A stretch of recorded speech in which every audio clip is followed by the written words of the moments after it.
იცით რატო? იმიტომ რომ ქალი გახდა დამოუკიდებელი, შემოსავალი აქვს.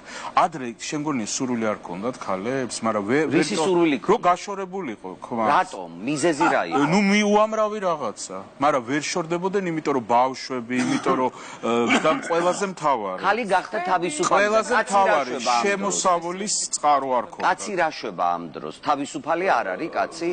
კაცი ზოგჯერ უფრო ქალზეა დამოკიდებული, დღეს უფრო დაჟე მატერიალურად, კი. აი ბატონი გივი ამბობდა, რომ კაცმა უნდა იგულაოსო, როგორც თქვენ თქვით, ხო? აღარ როგორი კაცო, ქალისკენ არ გამიხედია ჩემი ცოლის გარდა.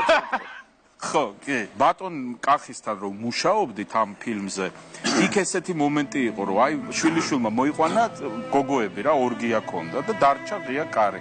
და ბაბუა გამოდის კახი კავსაძეს გმირი და შეხედავს ამ შიშველ ქალებს, კარგი ჩდება, მოეწონება რასაკვირველია და მიდის თავის ბებერცოლთან უყურებს რასაკვირველია და დაკიშმიშებულია ის ქალი იმ გოგოებთან შედარებით და იმხელა სიყვარულს გრძნობს თვალებით ეს ჩანს იმხელად რომ ეს ცოლი ურჩევდია მაინც რატომ არის ხოლმე რომ აი ქალის ღალატი არ შეიძლება და კაცებმა შეიძლება იგულაონ რა თქმა უნდა აქ მჯდომ ახალგაზრდებს ჩემი ლაპარაკი არც ეს სიამოვნებათ არც მოეწონებათ მაგრამ ყველა ახალგაზრდების